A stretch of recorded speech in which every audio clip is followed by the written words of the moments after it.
Dans le cadre de soirées dédiées au catalogue des éditions de l'Atelier contemporain, la librairie Ombre Blanche recevait l'écrivain, poète et critique littéraire Renaud Ego, auteur d'une douzaine de récits et d'essais sur la littérature, l'architecture ou l'art, édité chez Actes Sud, le Castor Austral ou encore les éditions des Cendres. Il y présentait ce jeudi 16 juin 2022 Le geste du regard, son ouvrage paru à l'Atelier contemporain. Bonne écoute.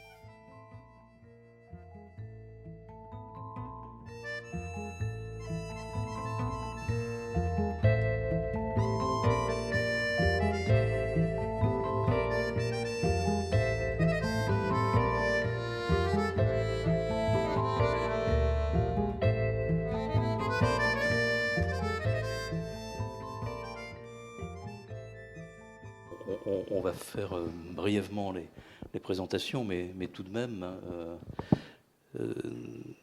Renaud Ego, donc la poésie, la vôtre, et un livre récemment paru au Castor Astral, qui s'appelle... alors ça y est, j'ai déjà plus le... Vous êtes ici. Oui, pourtant, j'allais le dire, vous êtes ici. Et puis, un travail que vous aviez fait sur Thomas Transtomer. Et puis, l'art. Donc, c'est plutôt pour l'art que, justement, vous êtes ici. Je rappelais que vous aviez travaillé sur Jan Arp et Teuber.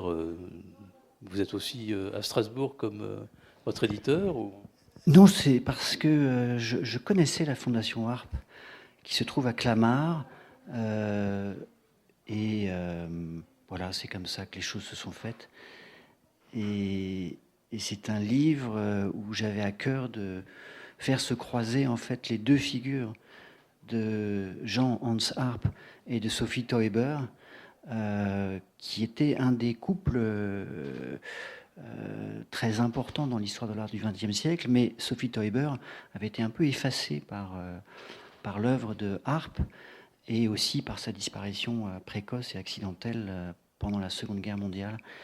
Donc, comme la Fondation Arp à Clamart a été construite par Sophie Teuber, c'était intéressant autour de ce lieu que Arp qui était son atelier, qui a été l'un de ses ateliers, de retraverser l'histoire de ces deux œuvres à travers un lieu et un couple. J'espère que la réalisation à Strasbourg a remis un peu les choses en ordre. Oui, la remise en état de l'Aubette à Strasbourg a permis aussi de rappeler le rôle fondamental qu'avait eu Sophie Teuber dans la réalisation de l'Aubette, qui est une sorte d'œuvre d'art totale et in situ, même si on est encore dans une période où les femmes ont beaucoup de mal à s'affirmer. C'est Sophie Teuber qui a le contrat de l'Aubette, mais en fait, elle est rapidement dépossédée de la conduite et de la direction de l'organisation de l'Aubette par Theo van Doesburg. Alors, dans le site de votre éditeur, il y a que vous êtes auteur de... On vous définit comme auteur d'une œuvre ouverte au jeu des genres qui compose la littérature. Je ne sais pas si cette définition vous convient pour ce terme d'œuvre ouverte ajouté au jeu des genres. Est-ce qu'il représente bien ce rapport au monde que vous auriez, que vous nous donnez à lire, ou est-ce que finalement cette œuvre ouverte, elle ne serait pas plutôt dans ce qui motive en partie votre présence aujourd'hui, c'est-à-dire une œuvre réellement ouverte qui provient du fin fond des temps? Il y a un petit peu les deux, c'est-à-dire que j'apprécie beaucoup de passer du poème au récit, du récit à l'essai. Ce sont des façons différentes de faire travailler en soi le langage. C'est comme si on se disposait avec un corps de langage qui n'est pas le même, avec des terminaisons sensibles et intellectuelles qui ne sont pas les mêmes. J'aime beaucoup la prose, j'aime beaucoup l'espace du poème, j'aime beaucoup l'écriture narrative, et j'aime beaucoup l'écriture spéculative comme celle de l'essai. Donc je passe un petit peu de l'un à l'autre parce que je n'arrive pas à écrire simultanément, on va dire, les trois genres. Même si le livre que vous avez évoqué, ce dernier poème qui s'appelle « Vous êtes ici », il a été écrit dans l'entrelacement des 2 derniers livres que j'écrivais sur l'art rupestre. Mais c'était des moments distincts, quoi. Et donc il y a cette ouverture, on va dire, à la question du genre, et il y a aussi, on va dire, une ouverture qui est une sorte de curiosité à la fois pour le temps profond, et qui vient de ma rencontre au départ vraiment très fortuite avec l'art paléolithique occidental le jour où je me suis rendu à Fond de Gaume. Donc c'est une grotte qui est toujours visible. Si vous ne la connaissez pas, elle est toujours ouverte au public et c'est un lieu majeur de l'art paléolithique occidental. Et la rencontre d'une de ces peintures a ouvert en moi une curiosité, on va dire, pour l'art de la préhistoire en général, qui m'a conduit à savoir, à découvrir qu'il existait aussi un art rupestre qui semblait-il était important en Afrique australe et que j'ai commencé à documenter il y a 25 ans, en une période où il n'existait pas de livre sur cet art. Et la rencontre avec Adam Biro, l'éditeur Adam Biro, m'a conduit à écrire un premier livre. Mais là aussi, c'est dans l'entrelacement avec la question du poème, parce que ce sont 2 poètes qui étaient des amis et qui étaient en même temps des grands regardeurs d'art, qui étaient Bernard Noël et Alain Jouffroy, qui tous 2 m'ont dit, en voyant les images que j'avais rapportées, puisque j'avais commencé à documenter cet art que je commençais à aller chercher en Afrique australe, ils m'ont dit « Tu devrais aller voir Adam Biro ». Et Adam Biro m'a tout de suite dit, avec cet accent un peu rocailleux, il était d'origine hongroise, donc je le revois, j'avais apporté une table lumineuse avec des diapositives, des Kodachromes avec des photographies qui étaient quand même de très bonne qualité. J'avais apporté une tablette lumineuse et un compte-fil, alors il regardait les images, puis à la fin il me dit « Alors naturellement, vous voulez faire un livre ?»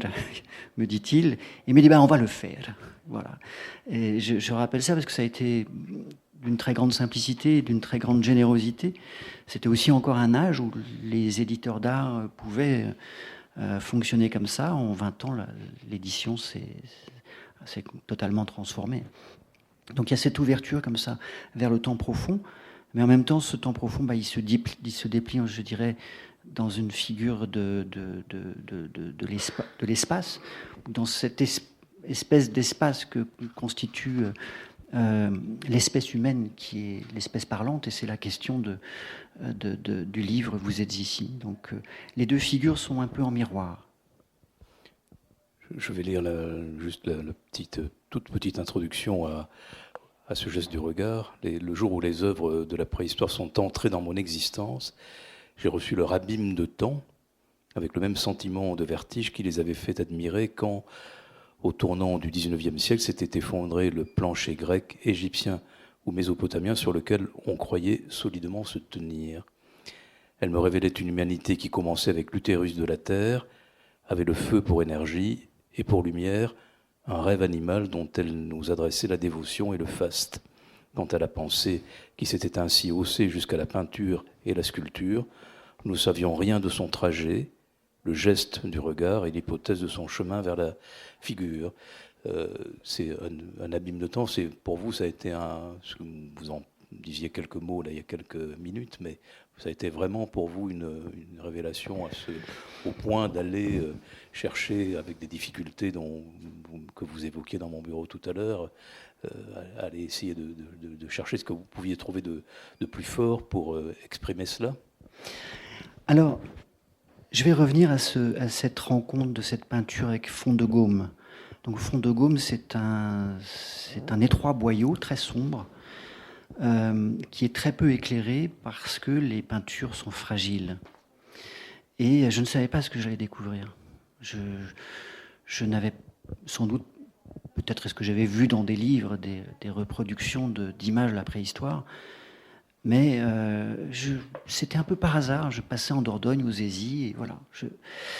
Et tout à coup, sur la paroi, le guide nous dit, voilà, il y a des bisons, il y a 2 bisons là. Et en fait, je ne les vois pas. Il y a un temps d'acclimatation, d'abord à l'obscurité, Et il y a comme un processus, on va dire, de révélation, presque au sens photographique du terme. Si vous vous rappelez comment étaient faites les photographies argentiques, comme elles le sont encore aujourd'hui, quand on plongeait une image dans un bain de révélateur, il s'agissait d'un papier photographique qui était blanc, et puis on voyait petit à petit l'image monter et se réaliser, se révéler sous nos yeux. Et bien là, il a fallu comme ça quelques secondes, le temps n'est pas le même, mais j'ai eu le sentiment de la montée de ces images, et surtout ces deux bisons m'ont extraordinairement frappé, parce qu'il y avait en eux une présence, quelque chose comme une sorte de pouls, de pulsation très ancienne, très alentie, comme une sorte de braise sommeillante. Et je me souviens très bien être redescendu du promontoire de Fond de Gaume en étant comme voûté d'un grand silence, parce que jamais je n'avais senti une image être à ce point vivante. Voilà, il y a ça, et puis je dirais que ça me conduit à faire tout ce long trajet que je vais faire en Afrique australe. Mais la question de ce que j'avais pu ressentir à l'occasion de cette rencontre, pour moi, inaugurale avec l'art paléolithique, était restée comme en abîme en moi. Et lorsque je vais écrire le geste du regard, je vais me rendre compte qu'il y avait une question que je n'étais pas capable de formuler au moment où je découvre cette peinture, que je vais chercher à explorer dans le geste du regard. Et la question, là, c'est moins celle de l'abîme temporel, qui naturellement est très émouvant. Et j'ai été très ému en Afrique australe de séjourner longuement dans des abris où il y a des peintures qui sont moins anciennes, mais où on vit dans la présence de cette épaisseur de temps qui est encore là, Mais plus que la question de l'ancestralité des peintures, ce qui m'intéressait, c'était au fond l'événement en quoi elles consistaient. Et notamment cet événement qu'est, dans l'histoire de l'humanité, l'invention de la figure. Donc pour moi, dans une certaine mesure, le geste du regard a cherché à renverser la perspective. Je ne suis pas en train de penser que, en regardant des œuvres anciennes, en se confrontant à des œuvres dites originelles, on va pouvoir découvrir une sorte de vérité de la peinture, non. Mais je vais me tenir à ce qu'est un événement primordial avec la décharge de possible couvre la question de la figure. Voilà. C'est comme ça que pour moi j'envisage les choses. Donc bien évidemment il y a la question de l'enfouissement dans le temps, mais ça c'est une sensation personnelle, c'est une histoire personnelle qui n'a pas de résonance là dans le livre. En revanche, la question de ce qu'est l'invention de la figure, ça me semblait être un vrai sujet de méditation. Le geste du regard, c'est le titre que vous avez donné à cet ensemble de textes que vous avez écrits. Le livre a été publié en 2017. C'est pas un ensemble de textes, c'est vraiment un livre. Oui. Donc c'est une méditation sur deux mots que vous employez déjà de manière appuyée dans le prologue de votre deuxième livre, ce que vous appelez votre trilogie, qui s'appelle L'animal voyant. Dans l'animal voyant, dans le prologue de ce texte très long, qui est à l'appui des nombreuses photographies que vous avez prises, peut-être vous pourrez nous dire un peu comment s'est conçue cette expédition. Donc vous écrivez avec une certaine prévention. Si longtemps après avoir écrit un premier livre sur l'art des scènes, j'hésite un instant encore à rompre le silence, tant celui-ci est aussi la matière dont les peintures sont faites. ce silence ou un geste prend forme et que ce geste reconduit dans une forme qui le gardera. Les peintres le connaissent et l'éprouvent à sa juste démesure. Et un peu plus loin, évidemment, vous finissez le premier paragraphe du prologue en disant « Je revendique un tel droit de regard ». Est-ce que ces deux mots, geste et regard, vous les attribuez à quoi exactement, ces deux mots? Alors, il y a, dans le prologue que vous citez dans l'animal voyant, je parle d'un droit de regard, parce que je ne suis pas un préhistorien, je ne suis ni un anthropologue de métier, ni un archéologue, et que je me suis aventuré. Je ne la sors pas de son érudition parce que je me suis bien évidemment nourri des travaux des chercheurs. J'ai le plus grand respect pour le travail qui est fait par des chercheurs et par Camille Bourdier, par exemple, qui vient d'arriver. Non, simplement, je suis arrivé avec une singularité dans mon parcours, qui est, moi, je viens du champ de la philosophie et de la littérature. En même temps, je travaille depuis longtemps, je suis en contact depuis longtemps avec des plasticiens. Il n'y a pas de rapport direct, naturellement, entre le travail que font des plasticiens contemporains et ces œuvres-là, mais il y a un questionnement. Vous parliez tout à l'heure de Thomas Tranströmer, il y a un questionnement sur ce qu'est l'image. Voilà. Alors, il y a la question de l'image visuelle, mais Thomas Tranströmer, le poète suédois dont j'avais édité les œuvres complètes bien avant qu'il reçoive le prix Nobel, j'avais accompagné ces œuvres complètes d'une postface qui était une méditation sur la question de l'image au sens littéraire du terme, mais aussi dans sa résonance avec ce que sont les images plastiques. Donc le droit de regard, c'était la question comment moi je m'accordais un droit d'aller regarder des œuvres qui ont été avant tout étudiées par des savants de grand prestige et dont le travail est parfaitement estimable, mais qui sont des archéologues et des anthropologues de métier. Le deuxième terme qui est important, c'est la question du geste. La question du geste, au sens où il y a aussi, on peut dire, une dimension épique dans le geste quand on parle de la geste au féminin. Il y a une dimension épique, c'est-à-dire qu'il y a quelque chose qui va ouvrir et accompagner l'histoire. Et si j'ai intitulé ce livre sur l'art paléolithique « Le geste du regard », c'est parce que je considère que l'invention de la figure est le geste que la pensée visuelle, ou que l'activité visuelle dans le champ de la pensée va apporter comme nouvel outil. Et un outil qui est révolutionnaire par ses potentialités. Oui, la dimension projective était déjà présente dans la taille des outils, écrivez-vous, et peut-être aussi dans les tracés non iconiques. La figure va y ajouter une dimension analogique qui est aussi visionnaire, avec elle, cette volonté de voir qui avait longuement porté le trait vers son éclosion visuelle se réalise. La figure est ainsi le geste du regard. Voilà, c'est un petit peu ce qui synthétise ce livre.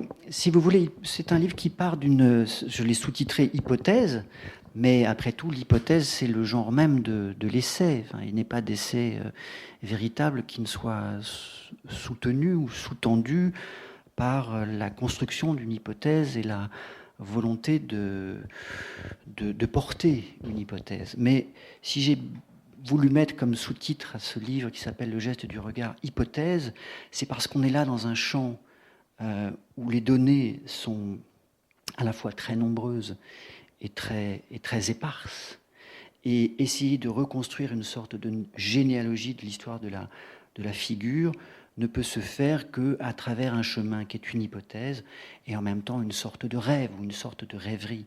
Mais ce qui m'a conduit à écrire ce livre, c'est le constat que j'avais fait que les préhistoriens qui ont travaillé sur la figure ont considéré la figure comme, non pas comme allant de soi, mais ils sont partis de l'existence de la figure, au moment où on découvre, au début du XXe siècle, un ensemble d'images que l'on arrive petit à petit à rapporter à une période de l'histoire. Et on va parler à ce propos d'une explosion créatrice. Ça, c'est un terme qui est utilisé par les préhistoriens bien avant que Georges Bataille On utilise cette formule qui va devenir un petit peu célèbre, qui est celle de la naissance de l'art. Mais au fond, le travail qui a été fait et par d'éminents préhistoriens a consisté à partir de l'image, partir de la figure, partir des images qui existaient. Il n'y a pas que des figures, il y a aussi des tracés non iconiques, qui sont des signes, et d'essayer de comprendre ce que ces images voulaient dire. Bon. Autrement dit, on a aussitôt rapporté la réflexion à une interprétation qui consiste à penser les usages de ces images. C'est comme ça que les différentes grandes hypothèses qui se sont succédées dans le courant du XXe siècle ont toujours été de se demander mais à quoi peuvent servir les images ? Mais il y avait comme une sorte d'angle mort et qui pour moi était comme la figure d'un éblouissement qui ne s'était pas encore tout à fait éteint. Vous voyez, quand on regarde le soleil, il y a une sorte de petite taie lumineuse qui va demeurer dans notre regard. C'est comme un point aveugle, et ce point aveugle, ça me semblait être celui qui consistait à essayer de penser, mais comment est-ce que une chose aussi révolutionnaire et extraordinairement complexe sur le plan intellectuel qu'est la transformation d'un modèle qui est en 3 dimensions, par exemple un animal qui est lui-même mouvant et qui est pris à l'intérieur d'un monde sur lequel il ne se détache pas. Eh bien, comment est-ce qu'on a rapporté une substance à une apparence en 2 dimensions, et comment est-ce qu'on a transformé cette apparence en une matière à penser? Et c'est cette transformation qui fait de la figure une opération intellectuelle extrêmement, non seulement complexe, mais puissante dans les effets qu'elle va pouvoir avoir, à commencer par ces effets plastiques. Donc mon travail a consisté dans le geste du regard à essayer de collecter un ensemble d'informations qui existaient. Par exemple, la question de la taille des outils lithiques, elle est très très bien documentée. Et à partir de ces documents, de voir est-ce qu'il y a quelque chose comme déjà une sorte d'asymptote vers la ligne ou d'approche de la question de la ligne dans la taille. Est-ce qu'on peut sentir les prolégomènes d'une pensée de la ligne dans la taille? Voilà.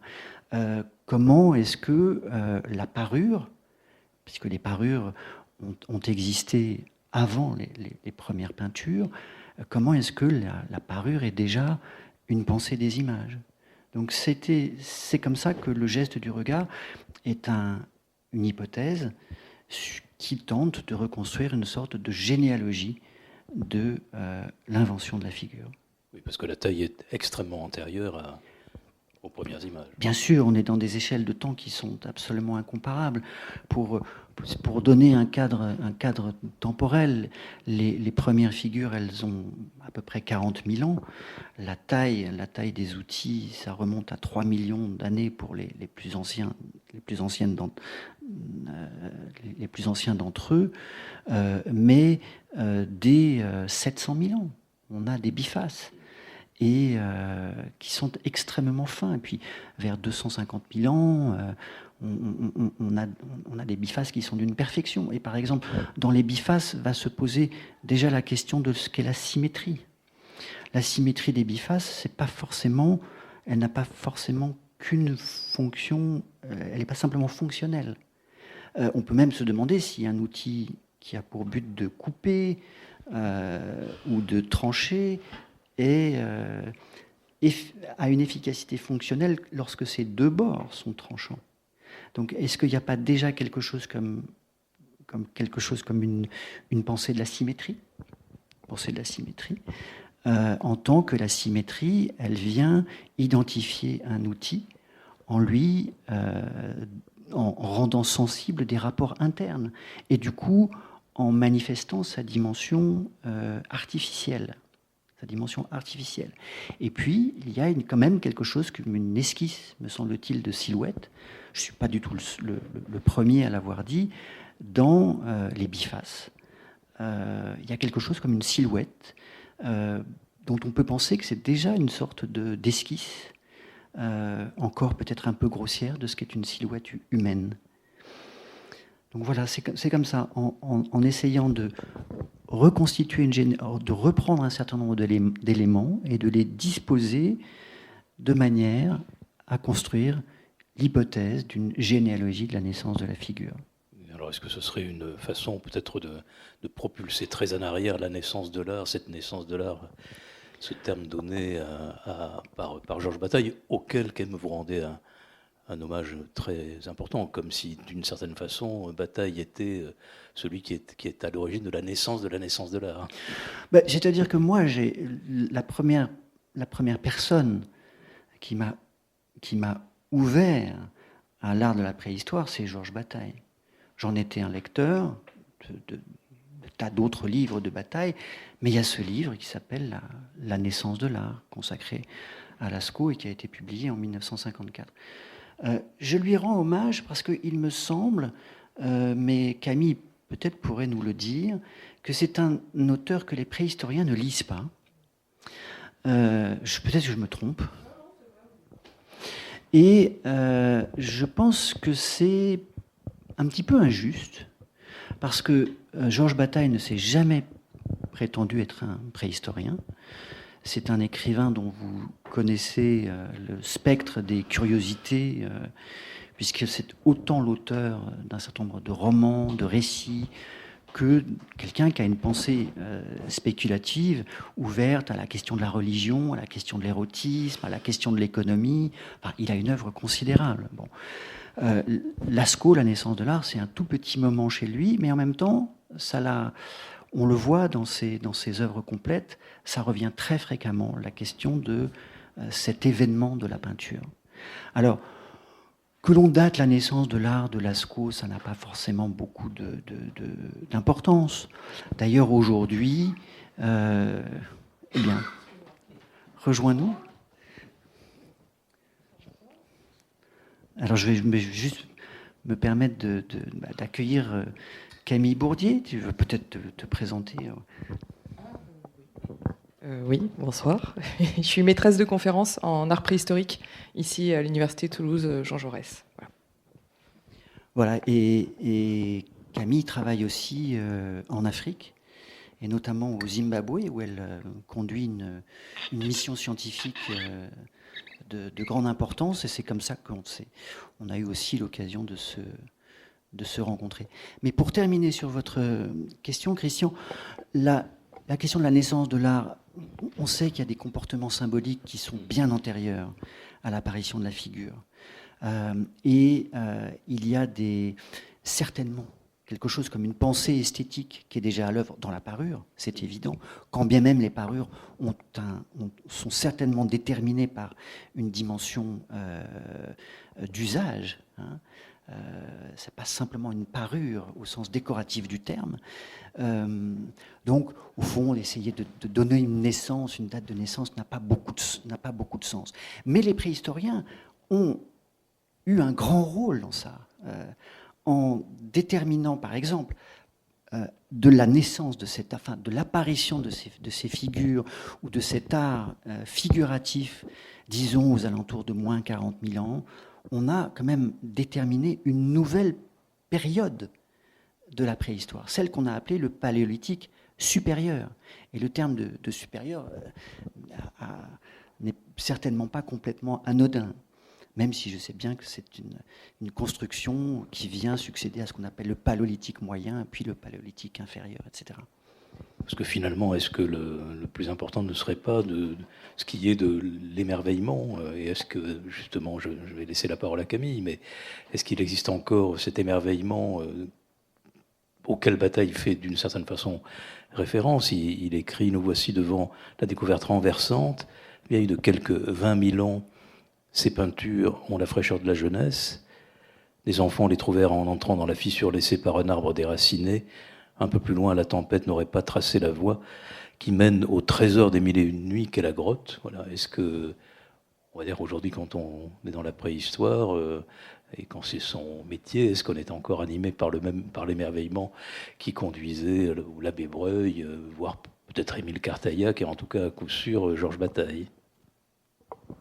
Ah oui, bah là, de toute façon, le jour où on n'a plus l'émerveillement, je pense qu'on change de travail. Parce que c'est tellement dur par ailleurs que... Heureusement qu'il nous reste l'émerveillement, quand même. Ouais, mais bien sûr. Bah, de toute façon, je crois que si on fait tous ce travail, c'est que on est toujours des enfants, quoi. Enfin, moi, c'est mon cas. Quand je rentre dans une grotte ou quand je suis face à une paroi au Zimbabwe, pardon, c'est l'émerveillement avant tout. Ouais. Mais ce qui est bien, ce qui a des mauvais côtés aussi, je pense. Il faut faire attention à l'émerveillement ou à l'éblouissement. C'est pour ça que dans l'introduction du geste du regard, je parle de cet éblouissement. L'éblouissement, c'est aussi un aveuglement. C'est susceptible d'être un aveuglement. Mais oui, la question de l'émerveillement et de la joie dans tout travail, quel qu'il soit, ça me paraît être une énergie fondamentale, à condition de ne pas en être le jouet. Voilà. À condition de ne pas en être le jouet. Mais je vais dire juste un dernier mot sur Georges Bataille. Georges Bataille, il a à travers La naissance de l'art, ce livre, enfin c'est le titre qu'il a donné à cet essai sur Lascaux, il a effectivement été animé par le rêve qu'il y avait une sorte d'enfance de l'art. Mais il y a quelque chose qui est au fond beaucoup plus personnel, qui transparaît dans ce livre, ça a été la question du regard des enfants sur la grotte. Il se trouve que nombre de grottes, parmi les plus importantes, ont été découvertes, où les inventeurs en ont été des enfants. C'est le cas du Pec Merle, en Dordogne, dans le Lot. Ça a été le cas de ce qu'on appelle la grotte des Trois Frères, qui porte le nom des 3 enfants du comte de Béguen, qui se sont aventurés comme cela dans les grottes et qui ont exploré ces cavités. Et puis c'était aussi le cas, tout de même, de la fille de l'inventeur de Lascaux, d'Altamira. C'est la première grotte qu'on découvre en 1879. Et vous citiez Cartaillac. Cartaillac, pendant 20 ans, a œuvré avec d'autres préhistoriens pour dire que ça n'était pas une grotte préhistorique, que c'était l'œuvre d'un faussaire.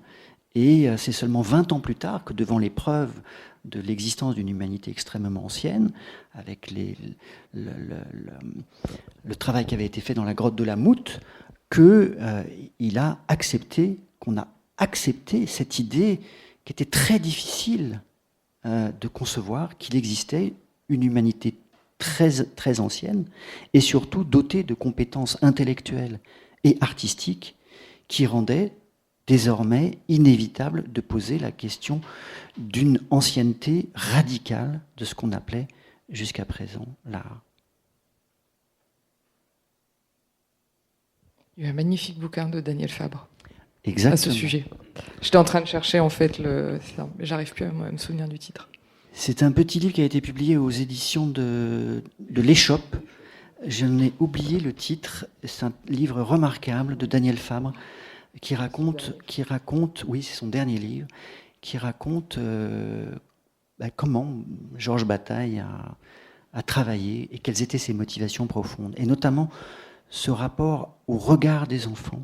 Au regard des enfants, à quelque chose qu'on peut supposer être chez Bataille une réflexion aussi sur la question de la pureté, qui est un terme qui revient, qui traverse d'autres de ses livres. Alors après, c'est discutable, on va dire, sur le plan de l'interprétation historique ou préhistorique de ces peintures, mais ça n'est pas le souci de Georges Bataille. Tout à l'heure, il y a un très beau, dans les actes d'un colloque consacré à Bataille à Orléans, il y a un texte formidable de Jean-Claude Monod sur l'apport de Bataille à l'art préhistorique. C'est vraiment un très beau, et c'est une belle reconnaissance, évidemment, puisque Bataille n'est plus lu visiblement, c'est ce que vous disiez. Ah non, parce que nous autres archéologues, on est quand même très fermés, faut dire ce qui est, quoi. Voilà. Il y a la science et puis il y a le reste, quoi. Mais oui, mais il faut dire ce qui est. Comme la plupart des scientifiques, on estime que le seul véritable savoir, je dis je ne m'intègre pas là-dedans, sinon je ne serais pas là de toute façon. Mais on est formé comme ça et on grandit comme ça à l'université en nous inculquant que le seul véritable savoir, donc le seul véritable regard qui peut être pertinent et qui peut valoir sur notre objet d'étude, c'est celui des scientifiques avec un grand S. Voilà. Ce qui est à mon avis très faux, mais parce que beaucoup de regards sont pertinents et sont valables, et c'est la multiplicité des regards qui est intéressant, je trouve, et qui fait la richesse de ce sujet d'étude et de cet objet d'étude, puisque jamais personne n'aura la vérité de toute manière, les archéologues ou les autres, peu importe, sur ce passé très fort révolu, et dont on n'aura jamais la clé, puisque nous ne serons jamais eux, à part si on invente la machine à remonter dans le temps, mais sinon... Ça me paraît vain, en fait, comme quête, complètement vain, et du coup assez peu intéressant, pour moi en tout cas. Mais donc oui, dans notre formation, on nous apprend à lire beaucoup de livres, dans plein de langues, mais ça doit être des livres publiés par des scientifiques et en priorité par des archéologues. On se méfie... on se méfie des autres regards, comme s'ils devaient être... Mais ça nous renvoie aussi à notre propre complexe d'archéologues. On est très complexé de faire partie des sciences humaines et sociales. C'est pour ça qu'on s'entoure beaucoup de ce qu'on appelle les sciences archéométriques, qui permettent de donner des quantifications métriques. Donc on a des dates, on a des séries de chiffres, on a plein d'études statistiques qui nous servent, de caractérisation physico-chimique, parce que ça nous rassure en fait d'apporter du concret, du rationnel dans l'étude des humanités très anciennes qui sont forcément en grande partie rationnelles, puisqu'on essaye de faire une vérité romanesque à travers tellement peu de vestiges qu'on interprète à travers notre regard, et nous ne serons jamais eux. Bien sûr, mais c'est très rassurant de se raccrocher à des chiffres, quoi. C'est quelque chose de rationnel. Puis on a été élevé là-dedans. C'est notre histoire héritée des Lumières, quoi, de nos sociétés occidentales. Et a fortiori dans l'archéologie préhistorique, puisqu'elle est vraiment la digne héritière du cycle des Lumières, cette science telle qu'elle a été inventée et construite. Il faut y aller quand même aussi, parce qu'il racontait Renaud Ego tout à l'heure que c'est pas toujours si commode qu'on soit archéologue scientifique ou archéologue, amateur. Il faut y aller. Ça dépend, il y a des lieux qui sont simples, mais on parlait... Oui, certains lieux, c'est-à-dire je vous parlais de cette montagne en Namibie qui s'appelle le Brandberg. Oui, c'est pas une montagne qui est facile d'accès, parce qu'il n'y a pas de... Il n'y a pas de chemin, que c'est un labyrinthe de rocailles, que si je n'avais pas été accompagné par un guide, Angoula Chipaou, qui avait lui-même travaillé avec un archéologue dans les années 80, je n'aurais jamais pu accéder au haut plateau du Brandberg et je n'aurais pas trouvé ces peintures. Et puis surtout, je n'aurais pas su où était l'eau sans laquelle il n'était pas possible de séjourner dans le Brandberg. Mais on va dire que la dimension de l'aventure en elle-même, elle est pas très intéressante. Parfois, effectivement, c'est un petit peu difficile, mais n'exagérons pas, il y a des choses qui sont éminemment plus difficiles que ça. Et la dimension de l'aventure, elle n'est intéressante que comme voie d'accès à des peintures ou à des lieux qui était le but de cette recherche. Et là, on peut dire une sorte de chasse au trésor qui devient un petit peu une drogue, parce que chaque fois que j'apprends qu'il y a un nouvel abri qui a été découvert, j'ai qu'une envie, c'est de prendre un avion et d'aller voir. Voilà. Alors moi, je suis pas trop collectionneuse pour le coup. Non, c'est marrant, parce que c'est un truc d'archéologue, ça aussi, normalement, de collectionner, et de faire ce qu'on appelle des premières, etc. Moi, c'est pas du tout mon truc dans la vie. Mais pour ajouter un point, l'aventure, il y a un truc en plus que t'as pas cité, c'est les rencontres humaines, quand même. Oui, bien sûr. Et c'est pour moi le plus inestimable, en fait, de ce côté aventure. En tout cas, quand on est déporté dans un autre continent, un autre contexte, qui soit environnemental, qui soit culturel, qui soit historique. C'est les rencontres avec les locaux qu'on peut faire et qui portent un regard qui est très différent du nôtre, à tout point de vue, généralement parce qu'ils sont liés aussi, identitairement parlant, collectivement, individuellement, à ces lieux. Et c'est un autre des regards qui est porté, qui est tellement riche, et qui enfin moi en tout cas, qui me transpose dans des perspectives absolument incroyables, quoi. Et c'est 50% de mon bonheur d'aller là-bas et d'en revenir des fois un peu malade. C'est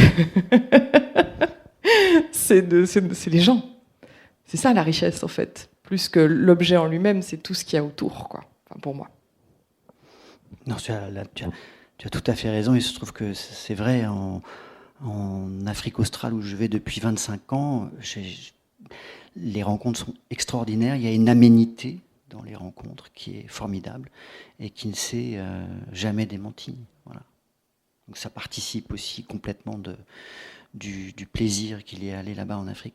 Mais je voudrais juste revenir sur une chose que tu as dite, Camille, qui concerne effectivement non pas cette prudence dont vous entourez votre travail, qui est une nécessité scientifique, mais elle n'empêche pas ce qu'on pourrait appeler une sorte de tentation romanesque, c'est-à-dire ce qui est simplement l'ambition spéculative de transformer des faits en interprétation. C'est ça qu'on pourrait appeler une tentation romanesque, parce que dès qu'on rentre, pour ce qui concerne ces arts très anciens, dans une ambition spéculative et dans une interprétation, eh bien, on est dans un champ qui est extraordinairement fragile. Mais c'est une tentation qui n'est pas simplement réservée à des gens comme moi. Il me semble qu'elle traverse aussi le champ de l'archéologie. Et toute la construction de la préhistoire comme discipline au long du XXe siècle s'est accompagnée de l'élaboration de théories qui avaient pour fonction d'interpréter et de comprendre ces peintures ou cet art. Oui, c'est plus vraiment le cas depuis les années 80 quand même. À part une personne très très très connue, que j'aime beaucoup par ailleurs, Jean-Claude. Mais hormis lui, il n'y a plus grand monde qui se risque là-dessus, en fait. Justement. Non, on se l'interdit. On se l'interdit, franchement.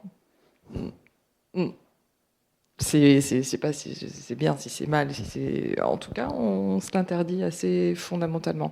Je parlais quand je suis arrivée des usages. Voilà, maintenant on aborde d'autres problématiques, d'autres questions de recherche autour de ce patrimoine archéologique, mais le sens, la signification, on ne travaille plus dessus, honnêtement, à part une ou deux personnes, voilà. Mais qui, comme par hasard, sont des personnes en toute fin de carrière, qui ont acquis une aura, etc., etc. Donc c'est-à-dire, on a passé un stade dans sa carrière où, en gros, on peut tout se permettre et on peut y aller. On n'aura pas peur d'être jugé. Et voilà, on se le permet à soi-même, mais tant qu'on n'a pas passé un certain âge, on ne le fait pas. Il y a d'autres choses, voilà, d'autres réflexions qui sont menées, mais pas celle-là, pas celle du sens. Alors, je vais juste revenir sur le geste du regard, donc sur ce livre, et sur l'hypothèse que j'essayais de construire. C'est pas du tout une hypothèse qui est détachée d'un contexte et de la question des usages. Simplement, je fais aussi l'hypothèse, on va dire, quelque chose qui est une sorte de renversement. Quand on a pensé les usages de la peinture, c'est-à-dire par exemple on a dit, eh bien ça sert à, c'est une question de plaisir, il y a une vocation décorative, c'était la question de l'art pour l'art. Ou quand on a pensé l'usage de ces peintures comme servant à la chasse, ce qu'on appelle la magie sympathique, on a une pensée comme ça des usages. On a une pensée des usages. Et même dans cette grande synthèse assez révolutionnaire, même tout à fait révolutionnaire, qui était le travail d'André Leroi-Gourhan, qui lui va passer d'une étude des motifs à une étude des compositions, à partir déjà de tout un travail statistique sur l'ensemble des grottes qu'il était susceptible de connaître au début des années 60.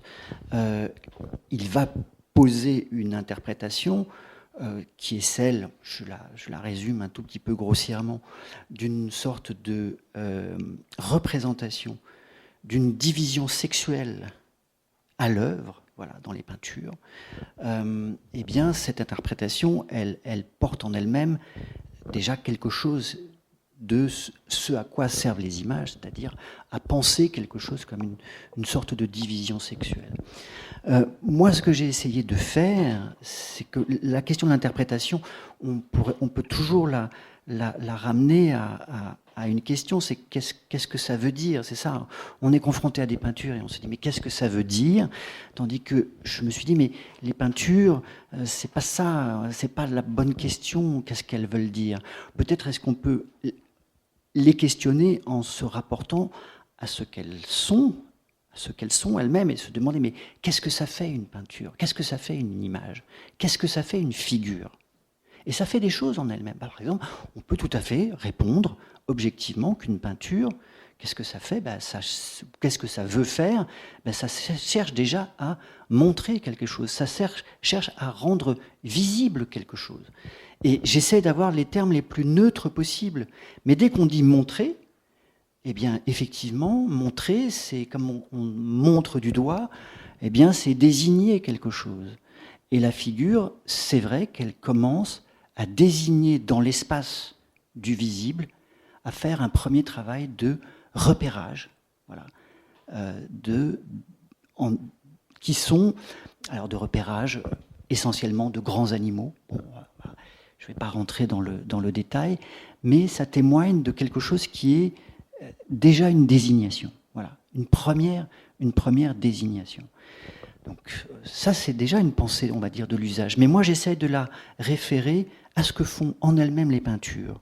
Non pas à penser ce que pourraient être des usages distincts, dérivés des peintures, mais j'essaie de remettre à l'intérieur de ce que font les peintures ce que peuvent être ces usages. Et si je parlais tout à l'heure de renversement, c'est-à-dire, renversement, c'est un terme que je ne devrais pas utiliser parce que ça a l'air d'être très pompeux, mais c'est simplement de retourner, on va dire, c'est plutôt de retourner la question des usages, c'est de remettre à l'intérieur de ce que font la peinture les usages que l'on peut dégager au moins de ce que font les peintures. Et une figure, ça fait plein de choses, voilà. Une figure, ça va désigner, et puis ça va faire des opérations qui sont extrêmement puissante en elle-même, puisqu'on va pouvoir maintenir quelque chose qui est soumis normalement à la dissipation des apparences, qui va disparaître, et y compris qui va disparaître parce que c'est la raison d'être des choses vivantes à l'intérieur du temps. Eh bien, on va pouvoir créer quelque chose qui, là, échappe à la dissipation des apparences et va devenir quelque chose qui est immobile et immuable. Là, il y a une puissance métaphysique qui est propre à ce que fait l'image. Et au lieu de penser une question de la métaphysique des images, comme l'a fait toute pensée, toute hypothèse religieuse, tu parlais des dernières interprétations, c'est-à-dire ce qu'on a appelé la pensée, l'hypothèse chamanique. L'hypothèse chamanique, c'est-à-dire que les peintures seraient l'œuvre de chamans, qu'avant on appelait des sorciers, mais le mot chaman a une espèce d'aura connue, une aura spectaculaire dans les années 80. Bon, c'est lié à tout un autre contexte intellectuel. Eh bien, l'hypothèse chamanique, c'est que simplement, les peintures sont des médiations dans quelque chose qui est un contact avec des puissances surnaturelles. C'est au fond une manière de revisiter une très ancienne hypothèse, qui est celle de l'hypothèse de la fonction religieuse des images. Mais je ne sais plus pourquoi je voulais parler Oui, ce que je voulais dire, c'est qu'on peut inférer, il y a une métaphysique propre dans l'invention de la figure. Voilà. La figure, elle va créer des opérations plastiques dans lesquelles l'immobilité et la permanence ouvrent dans le champ intellectuel un espace qui est celui de la pensée de l'immuabilité. Je ne dis pas que ce sont les peintures qui inventent la métaphysique, mais au moins je peux dire qu'il y a une efficacité métaphysique des images. Et donc il y a une puissance propre dans les opérations de figuration. Et au lieu de penser que ça sert à représenter des puissances, eh bien, on peut dire que il y a une puissance de la représentation qui permet de rendre puissantes les représentations. Le motif devient lui-même quelque chose qui est puissant en raison même de son accès à la représentation. Parce que je suis très synthétique, donc j'espère que ce n'est pas trop abstrait et elliptique. C'est la formidable technologie. Je retrouve ce texte de Monod que je citais tout à l'heure, qui, très court extrait, le livre de Bataille, prolonge ainsi le geste de peindre. L'écrivain célèbre à travers Lascaux le domaine du sacré et du sexuel, de l'animalité humaine à la fois niée et célébrée, détruite et souveraine, que les chasseurs de Lascaux célébraient en peignant. Il me semble que c'est ce que vous venez de dire, et c'est ce que Monod définit en quelque sorte de sa lecture de Bataille. Et quand même la question que je me pose, c'est, il me semble trouver plus de vérité en entendant Renaud Ego ou en lisant ce commentaire de Monod sur Georges Bataille. Monod, visiblement, qui vient de sortir là un dictionnaire Lévi-Strauss. Et il est anthropologue. Il me semble qu'il y a un usage là qui me paraît encore plus proche peut-être de la vérité que, je ne sais pas, que des vérités que vous entreprenez de révéler dans votre... À moins que... Voilà. Pour moi, il y a pas de... Enfin, je vois pas du tout les choses sous cet angle-là. Je vois pas de... Il y a une meilleure vérité, une moins bonne vérité. Enfin, c'est... Voilà. Non, c'est ce que je disais tout à l'heure, des perspectives complémentaires. Et en l'occurrence, nous, quand on travaille sur les usages, on travaille pas sur les usages des motifs en eux-mêmes, mais on travaille sur les usages qu'on appelle socioculturels, parce qu'on travaille en tant qu'archéologue sur le contexte archéologique. Donc on va travailler sur toutes les activités qui ont été associées à ces images, qui sont périphériques et qui vont nous donner en fait des éclairages sur les contextes, les gens, les activités, les actions qui ont été performées au moment de la création de ces images et ensuite à travers les utilisations de ces images à travers le temps. Donc c'est un autre angle d'attaque de ce que font les images ou de ce qu'elles ont fait pour ces sociétés passées, puisque nous, en fait, en tant qu'archéologues, ce sur quoi on travaille, c'est reconstituer des systèmes socioculturels passés. Ouais, c'est exactement ça. On fait des recherches de preuves, donc on travaille sur des faits factuels, sur la matérialité, sur des parois ou sur des sols. Donc c'est une manière complémentaire, en fait, d'aborder cette relation à l'iconographie, plutôt, je devrais dire, de ces sociétés de chasseurs-collecteurs du passé, plutôt que préhistorique, qui renvoie à quelque chose de beaucoup plus large, en fait, que ces sociétés en particulier. Et qu'est-ce que je voulais dire ? Oui, vous citiez Monod, qui cite lui-même Bataille, enfin qui écrit autour de Bataille, en disant pour vous, c'est une vérité qui est plus proche. Oui, mais bon, j'ai lu pour le coup Georges Bataille.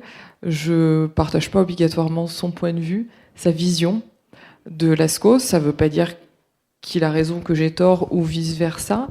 Mais pour moi, ce sont des points de vue qui font écho. C'est vrai, Georges Bataille, il est beaucoup repris depuis une vingtaine d'années maintenant, par beaucoup de gens qui écrivent ou qui pensent sur l'art paléolithique. Je comprends pourquoi, je le respecte amplement.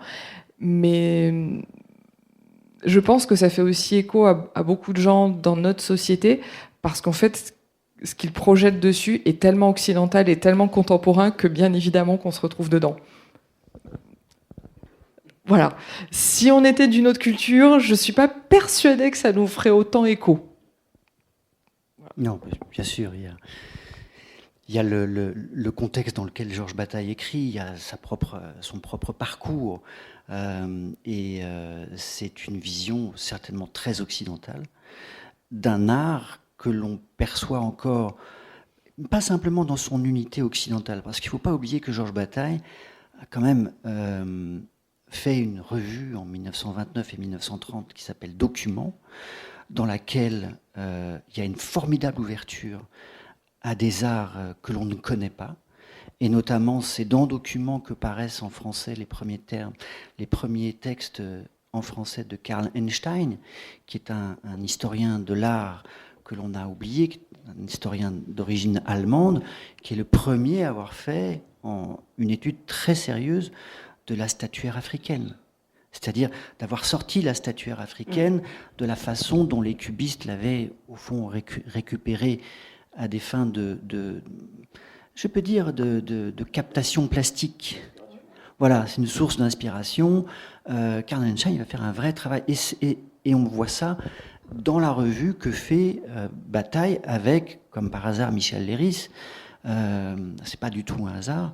Et il y a là un champ de sensibilité qui est quand même extrêmement important dans ce qu'a été aussi une façon de décoloniser l'histoire de l'art occidental d'une vision purement occidentale de l'art.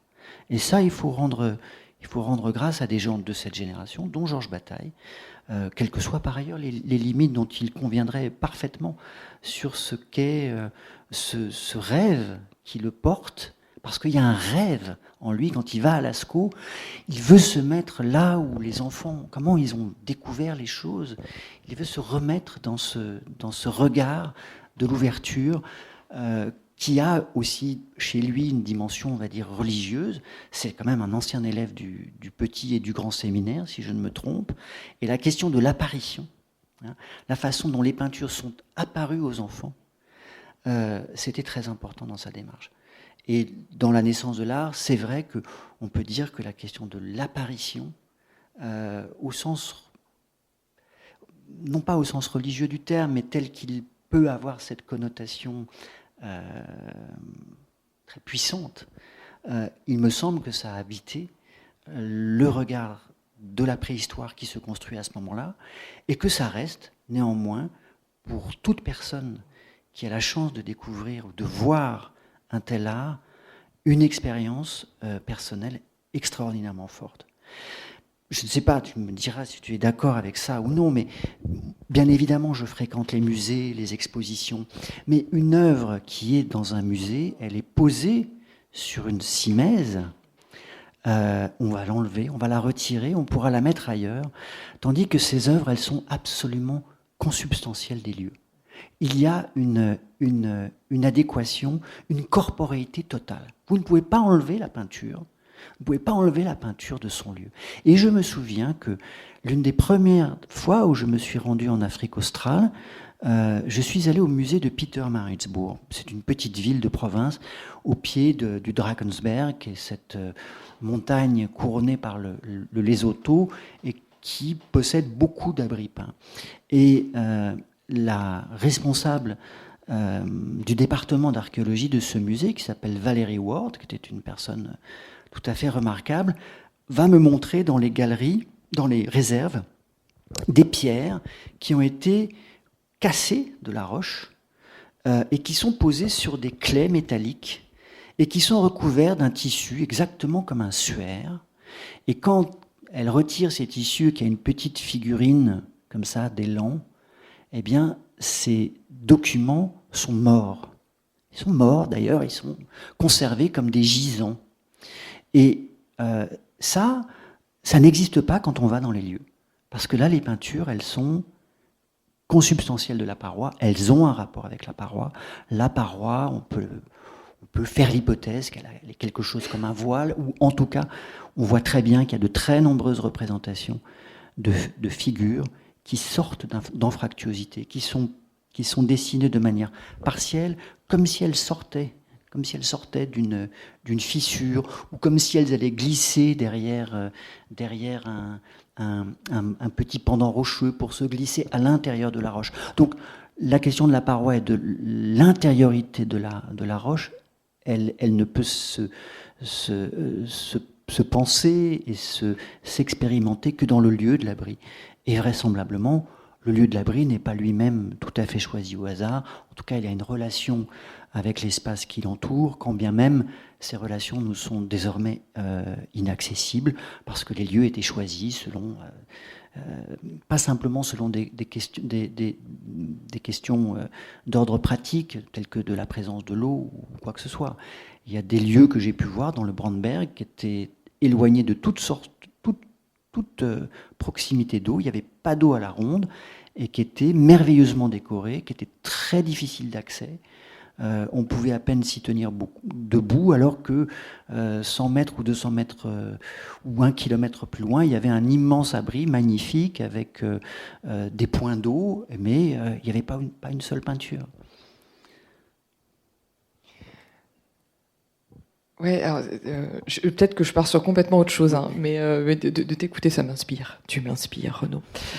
Non, mais j'étais partie sur l'histoire du rapport au lieu, et je pense que ça, oui, ce rapport consubstantiel au lieu de la rupestre ou pariétale, peu importe, en grotte ou en plein air, ce rapport au lieu, pour nous autres occidentaux urbains, contemporain, il participe complètement de l'aspect d'émerveillement dont on parlait plus tôt, parce que pour nous, ce sont des lieux qui sont en dehors de notre quotidien, qui font partie du merveilleux entre guillemets en eux-mêmes, qu'ils aient une iconographie ou pas d'iconographie. On est tellement en dehors de tous nos repères, a fortiori en Afrique australe, parce qu'en plus il y a les animaux, il y a la savane, c'est merveilleux, c'est vrai. Enfin, ça nous transporte dans un monde qui est tout sauf notre quotidien. On n'a plus aucun repère. On n'a plus de repères visuels, on n'a plus de repères sonores. Alors, a fortiori, dans une grotte, parce que de toute façon, pour nous, en tout cas, il y a quasiment plus de son. On est dans le noir, donc on est perdu, on est paniqué. Enfin, voilà. On n'a plus de repères sensoriels par rapport à ce qu'est notre vie, quoi. Et ce qui nous a construit jusqu'alors. Et ça participe complètement de cet émerveillement que l'on a d'autant plus, et a fortiori quand on va dans une grotte. Et je pense que je suis pas persuadée que cet émerveillement était tel pour ces populations-là. Alors, peut-être celles qui allaient dans les grottes, si, parce que certainement pas que c'était un acte quotidien et fréquent de rentrer dans un milieu tel que la grotte. Mais pour ce qui est de la rupestre en plein air, moi, à chaque fois, ça me fait rigoler. Dans notre équipe, il y a des locaux qui nous servent de guides, quoi, et puis qui participent aux recherches maintenant. Et c'est très, très rigolo, parce que nous, à chaque fois qu'on tombe sur un petit koudou ou une petite antilope sur un rocher, on se roule par terre, on se dit « Ah, mais regarde, c'est merveilleux, c'est super !» Et puis on prend 400 photos à la seconde, etc. Et puis notre guide, à chaque fois, il nous regarde, il nous fait « Oui, enfin bon, t'excites pas, parce qu'en fait, la roche là-bas, 4 mètres plus loin, il y en a 3, quoi. » Ah oui. Et pour lui, c'est juste normal, parce que depuis qu'il est petit, il chemine, en fait, là-dedans. Donc ce côté émerveillement, ils l'ont beaucoup moins que nous. Bref, c'était pour partir sur cette histoire d'émerveillement. Mais peut-être est-ce que, Camille, tu pourrais nous parler peut-être de ton propre émerveillement dans les lieux dans lesquels tu travailles, dans le Matopos par exemple, mais aussi des lieux qui sont extraordinairement prestigieux dans notre propre culture aujourd'hui, notamment parce qu'on n'y a pas accès, et qui sont les grottes de Chauvet et la grotte de Cussac. Hein? Je me souviens que tu m'avais dit que la grotte de Cussac était un lieu qui pour toi était beaucoup plus fort que la grotte de Chauvet. Donc, je me trompe ? Fort pour moi, oui. Non, mais Chauvet c'est très fort aussi. Hein. Mais oh là, ça fait bêcheuse sinon de dire ça. Mais, non, mais... ce sont des ressentis très très très très différents en fait. Oui, les grottes, elles ont des architectures naturelles qui sont différentes. Elles sont grandes, elles sont petites. Les sons sont pas les mêmes. Les sensations de la peau sont pas les mêmes non plus, parce que les courants d'air sont plus ou moins forts. Les odeurs sont pas les mêmes. Il y a de l'argile, il n'y a pas d'argile. Donc vraiment, tous les ressentis en fait sont très très très différents d'une grotte à l'autre. Et Chauvet, je l'appelle toujours la chapelle Sixtine. J'ai toujours appelé comme ça. C'est magnifique, Chauvet. C'est magnifique, voilà, il n'y a pas d'autre terme. On est petit. On est petit, très petit dans Chauvet. Mais en même temps, c'est aussi austère que la chapelle Sixtine. C'est-à-dire qu'on sent qu'on est interdit, en fait, dans cette grotte, parce qu'il fait froid, parce que les reliefs sont très abrupts, très très droit, très rectiligne. Puis il fait très froid, quoi. Dans Chauvet, il y a beaucoup de circulation d'air.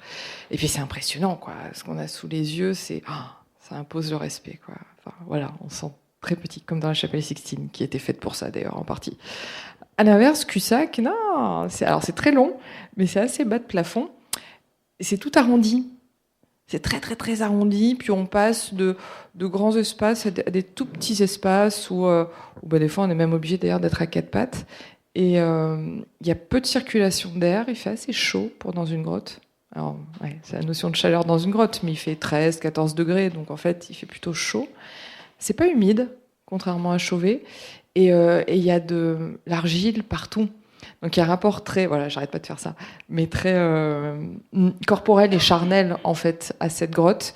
D'ailleurs, on en ressort, on est complètement badigeonné par l'argile de Cussac et on s'y sent bien en fait dans l'argile. C'est plutôt agréable comme sensation d'avoir la peau pleine d'argile. On ressort le soir, on a la peau toute douce. Enfin, non, mais c'est bête, mais c'est des rapports vraiment très très directs quoi.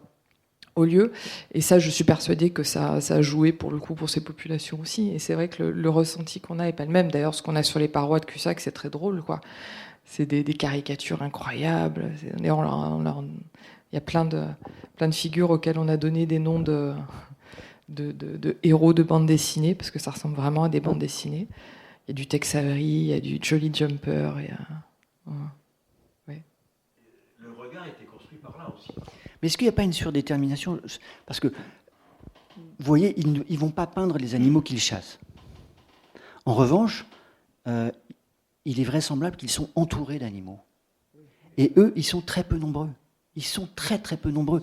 Dans l'espace, en France, pendant la période du Paléolithique, les densités de population sont infinitésimales. Il y a quelques dizaines ou centaines de milliers d'habitants. Et ils sont entourés par des nuées là, d'animaux. Ils sont entourés par des nuées d'animaux. Et pas tous. Ils ne se sont pas essentiellement intéressés aux prédateurs. C'est le cas à Chauvet, là, avec la question des ours, avec la question des lions. Mais ce n'est pas ça qui va les retenir. Ce qui va les retenir, c'est les grands mammifères. Et des grands mammifères herbivores, qui ont des mœurs grégaires. Donc, si on regarde la question du grégarisme, la question du fait que ce sont des mammifères, avec des mœurs et des attitudes que l'on peut trouver assez semblables à ce que sont les attitudes et les mœurs humains, il y a certainement dans leur pensée, on peut faire l'hypothèse que dans leur pensée, il y a quelque chose comme une sorte de parenté. Une parenté. Et alors là, on est dans un champ naturellement absolument spéculatif, mais cette question de la parenté entre les hommes et les animaux, elle n'a cessé de traverser toute notre culture, jusqu'à un moment extrêmement récent de notre histoire. Alors quel est le degré de parenté et en quoi justement la question d'un travail sur les apparences est aussi un travail sur l'apparentement, à une forme d'apparentement. Je ne fais pas simplement que jouer sur les mots, là. C'est une question que l'on sent être posée dans ces images, sans pour autant qu'il soit possible d'y répondre. Oui, alors des prédateurs, en fait, des humains, en Europe en tout cas, il y en a très peu. Il y en a très très peu. Il y a la hyène des cavernes et le lion des cavernes. Voilà, des vrais prédateurs, parce qu'en fait, l'ours, ok, il est omnivore, mais enfin, à part si on s'attaque à son petit ou si on essaie de le déloger, grosso modo, il va pas partir à la chasse à l'homme, hein, l'ours. Non, il fait pas ça. Donc il y en a deux. Et à partir de 25 000 ans, il y en a même plus du tout en Europe. C'est-à-dire qu'à partir de 25 000 ans, l'humain a plus vraiment de prédateurs naturels en Europe. Il est chasseur. Et alors là où il y a une deuxième chose par rapport à ce que vous disiez, c'est que c'est un peu une image fantasmée en fait de voir que ces populations sont avant tout régies par la chasse et que c'est une activité quotidienne qui leur prend beaucoup de temps, parce que les restes d'alimentation en fait qu'on retrouve dans les sites archéologiques nous montrent que une grande majorité de leur alimentation elle n'était pas carnée déjà, elle était plutôt végétale. Manifestement. Et au sein de cette alimentation carnée, alors à certains moments, effectivement, ils vont faire des abattages massifs de rennes principalement, ou alors de bisons, mais surtout, c'est des petits mammifères, en fait. C'est plutôt par le système du piégeage, manifestement, qu'ils ont acquis une bonne partie de leur alimentation carnée. Donc, ils étaient chasseurs, par ailleurs, mais manifestement pas quotidiennement. Et quand ça devait se produire, ça ne devait pas les occuper de la chasse en elle-même. Vraiment, l'action de la chasse ne devait pas énormément les occuper. Par contre, ce qui devait beaucoup les occuper, c'est les actions post-chasse. Parce qu'une fois qu'on avait abattu 1, 2, 3, 4 grands gibiers, il faut très vite les traiter.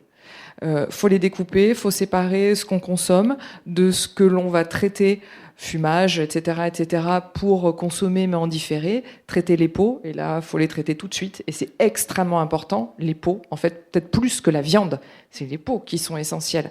On est en climat glaciaire, si on n'a rien pour se mettre sur le dos, si on n'a rien pour couvrir son tipi ou pour se mettre en couverture, on est très vite beaucoup plus embêté que si on mange pas de viande pendant un ou 2 jours. Donc la peau, c'est essentiel. Puis, et puis il y a les tendons, il y a, on parlait de la symbolique. La symbolique, elle est aussi essentielle dans les sociétés que la nourriture, en fait, l'air de rien. Et chez les grands mammifères, les dents ont été utilisées pour la parure, les os ont été utilisés pour produire des supports d'image, etc., quoi. Voilà. Donc c'était des chasseurs, pas tant que ça. Et c'était des proies vraiment pas tant que ça. Chez nous, en tout cas. Chez nous. On s'arrête là ? Merci Christian de votre invitation. Merci Camille de nous avoir rejoints. Et puis merci à vous, même si vous n'étiez pas nombreux. Merci à l'éditeur. Merci à François-Marie Desrolles qui est... les parois de nos cavernes avec les photos de Matani. Je vais juste raconter une petite anecdote. Je ne vais pas remonter à 40 000 ans, parce que ça on a fait. Je vais remonter 20 ans en arrière. Parce qu'il y a quelque chose comme ça, qui est peut-être juste une anecdote concernant la naissance de ce livre. J'ai rencontré François-Marie Desrolles il y a une vingtaine d'années, alors que je séjournais en Franche-Comté pour faire un livre autour d'un poète qui s'appelle Mathieu Messager, qui est un très grand poète qui est mort l'année dernière. Et en écrivant cet essai, Mathieu me donne un certain nombre de livres que je ne connaissais pas. Il faut quand même vous dire qu'il est mort l'année dernière, il a quand même publié plus de 120 livres. Il avait commencé par publier des textes chez des tout petits éditeurs et je ne les connaissais pas. Et un jour où je discute avec lui, j'avais repéré un certain nombre de poèmes qui avaient été publiés de façon éparse chez différents éditeurs. Et je lui dis, mais ces poèmes-là, tu les as écrits, enfin, ils ont il y a quelque chose qui est assez proche dans leur écriture. Est-ce que tu les as bien écrits à peu près en 67, 68, à la suite? Il me dit oui. Et je vais parler de 4 poèmes, mais ce sont 4 très grands poèmes qui font une 50aine de pages. Et l'un de ces poèmes s'appelait Géologie historique. C'est un rêve que fait ce garçon à 17 ans, à partir simplement d'un petit livre de Life qui raconte la naissance de la Terre. Il écrit une immense épopée de l'invention du vivant. Et j'en viens là à François-Marie Desrolles. Donc, je dis à Mathieu Messager, ça serait bien d'éditer ces 4 poèmes ensemble, de les réunir en volume. Il me dit, si tu penses que c'est bien, je te fais entièrement confiance, faisons-le. Il me dit, mais chez qui on pourrait le publier?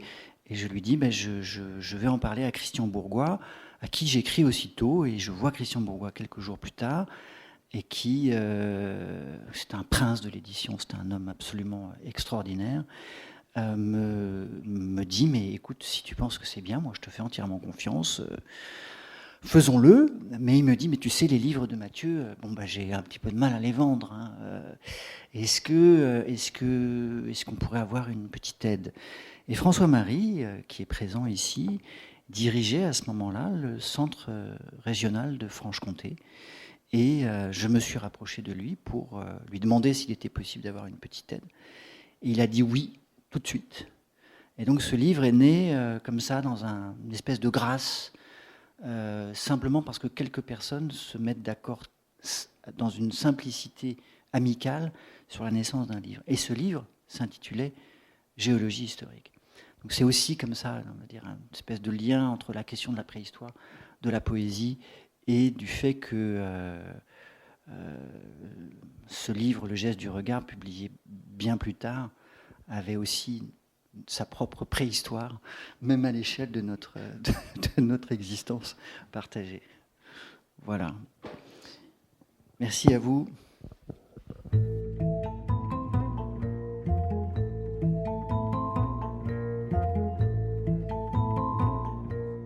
La rencontre que vous venez d'écouter a été enregistrée le 16 juin 2022 à la librairie Ombre Blanche dans le cadre de soirées dédiées aux éditions de l'Atelier Contemporain, édition dirigée par François-Marie Desrolles, avec ici Renaud Ego, auteur de l'ouvrage Le geste du regard. Réalisation et mise en onde, Radio Radio.